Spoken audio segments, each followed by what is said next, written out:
Online classes अभ्यास 24 में मैं योगेंद्र पांडे आप सभी का एक बार पुनः हार्दिक स्वागत करता हूं।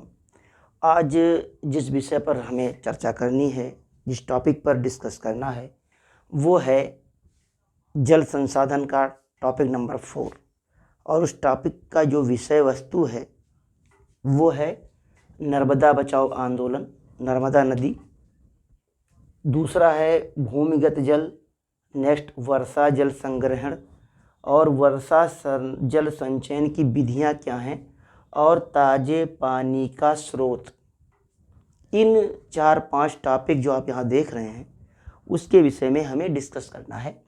तो आइए शुरू करते हैं भाई। मन की बात है, लोग चाय पे चर्चा करते हैं, कुछ लोग खाट पे चर्चा करते हैं। हम नर्मदा बचाओ नर्मदा बचाओ आंदोलन पर चर्चा करेंगे, यानी जल पर चर्चा करेंगे। अब भाई राहुल गांधी होते तो खाट पर चर्चा करते, चारपाई पर। मोदी जी होते तो चाय पे चर्चा करते। और हम किस पर चर्चा करने जा रहे हैं?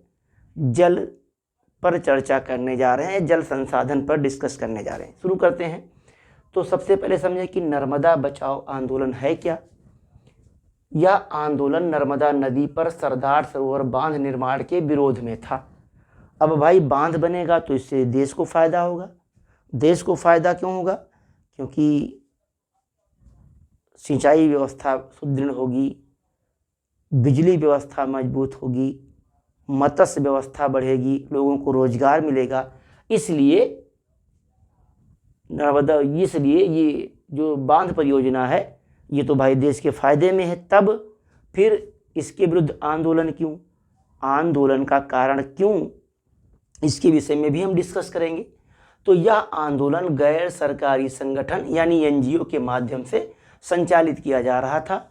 और इस आंदोलन का जो कहना था वो ये कहना था कि भैया ये जो जनजातीय लोग जंगलों में रह रहे हैं ना, और जो किसान हैं इस नर्मदा नदी के आसपास के क्षेत्र के, और जो पर्यावरणविद हैं जो कहते हैं कि पर्यावरण को नुकसान हो रहा है, वह जो मानवाधिकार कार्यकर्ता है ना, इन लोगों ने सरदार सरोवर परियोजना के विरोध में काम करना शुरू किया, लामबंद हो गए।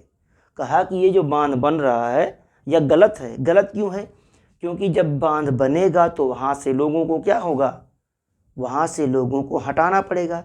यानी वो लोग जो उस इलाके में रह रहे हैं जहाँ पे बांध का निर्माण होना है, वो क्या होगा, वहाँ से लोगों को विस्थापित किया जाएगा। तो सबसे पहली बात उनके पुनर्वास की व्यवस्था होनी चाहिए। ऐसा मानना मानवाधिकार लोगों का था, जो मानवाधिकार कार्यकर्ता संगठन के थे उनका मानना था। पर्यावरणविद कहते थे भैया अगर आप बांध लगाओ, बांध बनाओगे तो इससे जो नदी का जल है उसके बहाव में परिवर्तन आएगा, नदी में जो रहने वाले जीव जंतु हैं उनको प्रभावित होंगे। और इतना ही नहीं, आप जहां बांध बनाने जा रहे हो उस क्षेत्र को भी तो आप नुकसान पहुंचाओगे। वहां खुदाई करोगे, वहां से मिट्टी निकालोगे, तो इससे क्या होगा, जो इन्वायरमेंट है वो डिस्टर्ब होगा। चलो भाई इनकी भी बात मान ली गई। हाँ तो तुम भी सही कह रहे हो। फिर कहा जो किसान लोग हैं जिनका खेत है अगल बगल, जो वहाँ रह रहे हैं उनको नुकसान होगा। और साथ में जो वहाँ के जो ट्राइब्स लोग हैं, जनजातीय लोग हैं, उनको भी समस्या आएगी। तो इन सब समस्याओं के निजात से दूर रहने के लिए, बचे रहने के लिए हमें क्या करना है, इस बांध का निर्माण नहीं करना चाहिए। क्लियर हुई बात? लेकिन बाद में क्या हुआ, आरंभ में यह आंदोलन जंगलों के बांध का पानी में डूबने के मुद्दे पर केंद्रित था। शुरू में क्या हुआ कि लोगों ने कहा कि भाई अगर बांध का पानी है तो जैसे बांध का पानी आपने एक आग खोल दिया, ओपन कर दिया, तो क्या हो जाएगा, जो जंगल है वो डूब जाएंगे। चलो बात मान ली गई। तथा जंगल में जो जनजातीय लोग रहेंगे वो भी इससे क्या होंगे, प्रभावित होंगे। दो बात हो गई। बाद में इसका लक्ष्य विस्थापितों को पुनर्वास को लेकर संघर्ष बन गया। यानी बाद में लोगों ने कहा कि भैया ये जो मानवाधिकार वाले हैं इन्होंने कहा सुनो, ये जहाँ बंधवा बनावत हो, बांध बनाने से क्या होगा, लोग हटेंगे वहाँ से, उस एरिया को खाली कराया जाएगा, तो उनके रहने की व्यवस्था तो भी आप करो भाई। तो उनके रहने की व्यवस्था मुख्य मुद्दा बन गया और यही केंद्र में आ गया। तो ये रहा सरदार सरोवर बांध। लेकिन बाद में क्या हुआ, ये बांध बना। अब आपको एक चीज़ यहाँ पर ये जानना है कि जितने भी बांध हैं, जितने भी भारत में बहुउद्देशीय नदी घाटी परियोजनाएं हैं, उसके विषय में आपको अध्ययन करना चाहिए। आपके सिलेबस में बहुत शॉर्ट में दिया हुआ है, लेकिन आप कोशिश करें कि इन सब का अध्ययन करें। और आपको ये भी बताना है कि इसके अतिरिक्त भारत में और कौन से बांध परियोजनाएं चल रही थीं और बांध परियोजनाओं को चलाने के लिए किस पंचवर्षीय योजना में व्यवस्था की गई। यानी ये जो बहुउद्देशीय नदी घाटी परियोजना आई, बहुउद्देशीय नदी घाटी जो परियोजना आई, ये किस पंचवर्षीय योजना के तहत आई। बहुउद्देशीय घाटी परियोजना जो बनी, परियोजना कौन सी पंचवर्षीय योजना में आई थी, ये आपको कमेंट बॉक्स में लिखना है। कौन सी पंचवर्षीय योजना थी जिसमें नदी घाटी परियोजना लॉन्च की गई। पंचवर्षीय योजना में इसको लॉन्च किया गया, ये आपको कमेंट बॉक्स में लिखना है। नॉलेज बुरी चीज़ नहीं है, हर चीज़ का ध्यान रखना चाहिए, हर चीज़ का ज्ञान होना चाहिए। ये भी आपसे कभी भी बोर्ड में पूछ सकता है भाई कि बहुउद्देशीय परियोजना भारत में किस पंचवर्षीय योजना के तहत लागू की गई थी। बेशक आपकी किताब में ना लिखा हो, लेकिन आपको जानना चाहिए, क्योंकि ये आपके सिलेबस में है। अगर बहुउद्देशीय नदी घाटी परियोजना सिलेबस में है तो ऐसा क्वेश्चन पूछा जा सकता है। ये आप कमेंट बॉक्स में लिखेंगे। और अगर नहीं भी लिख पाएंगे तो जब मैं अगली क्लास लूँगा तो मैं कोशिश करूँगा कि मैं इसको बताऊँ आपको। तब तक आप इसको खोजिए, है ना, क्योंकि विज्ञान आओ करके देखें। जब आप करके देखेंगे तो चीज़ें आपको अच्छे से याद रहेंगी। क्योंकि भैया मेरा मानना है, अपने न मरे आदमी स्वर्ग देख पाओत है। दूसरे के मरने से आपको स्वर्ग या जन्नत नहीं नसीब होगा। तो जब आप खुद मेहनत करेंगे तभी आपको सफलता मिलेगी। क्लियर। चलिए, भूमिगत जल क्या है।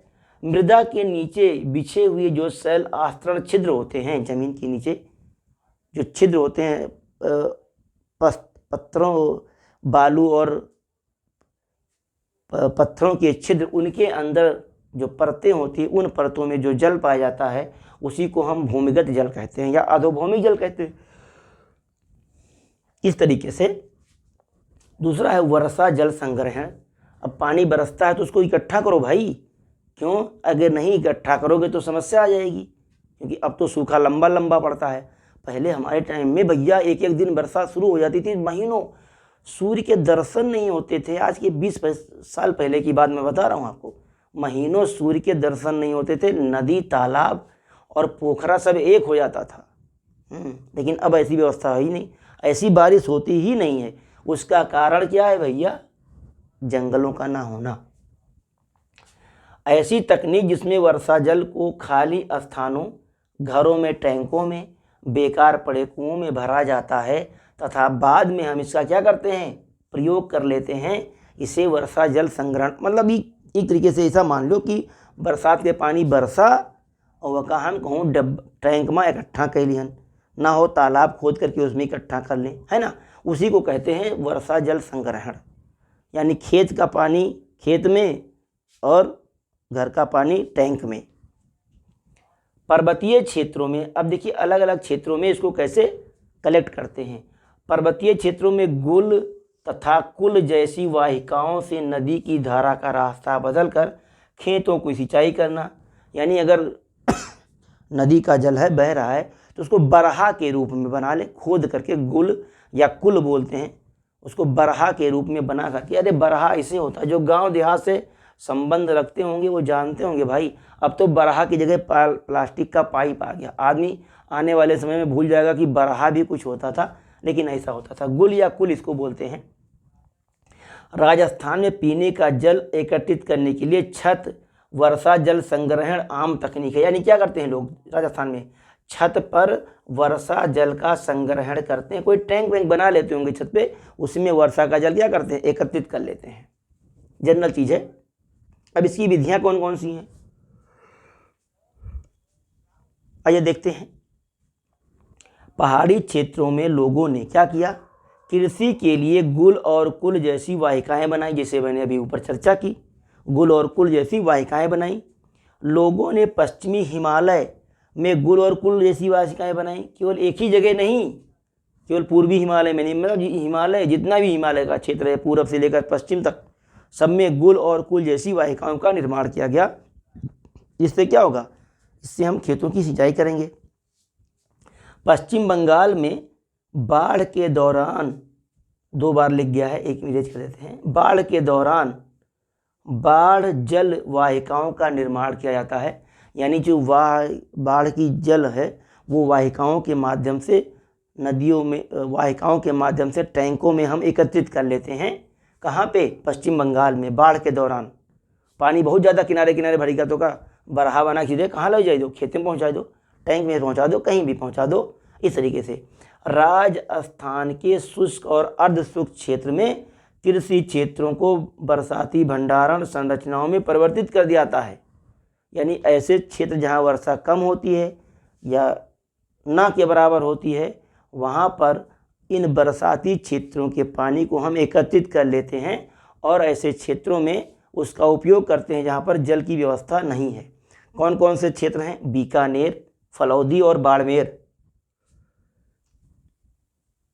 यहाँ पर क्या करते हैं? बीकानेर, फलौदी और बाड़मेर में पानी हेतु भूमिगत टैंक या टांका का निर्माण करते हैं। टांका में टंकी यार, है ना?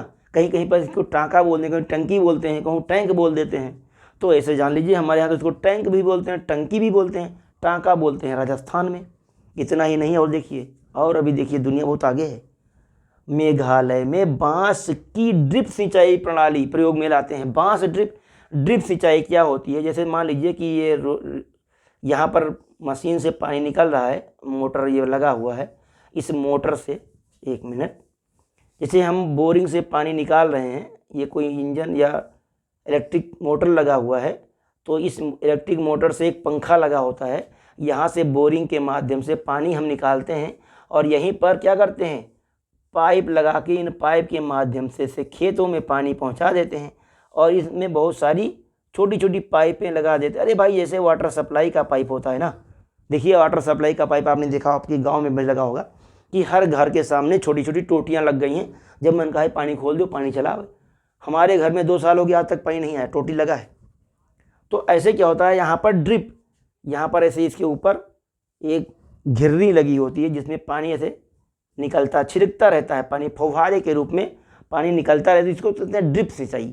यानी जहाँ पर पानी की कम सुविधा होती है, खास करके जैसे ये मेघालय के क्षेत्र में, राजस्थान के क्षेत्र में, मेघालय में तो पानी बहुत है लेकिन पहाड़ों पर पानी कहाँ इकट्ठा होगा, तो वहाँ पर ड्रिप सिंचाई को ही प्रयोग में लाते हैं।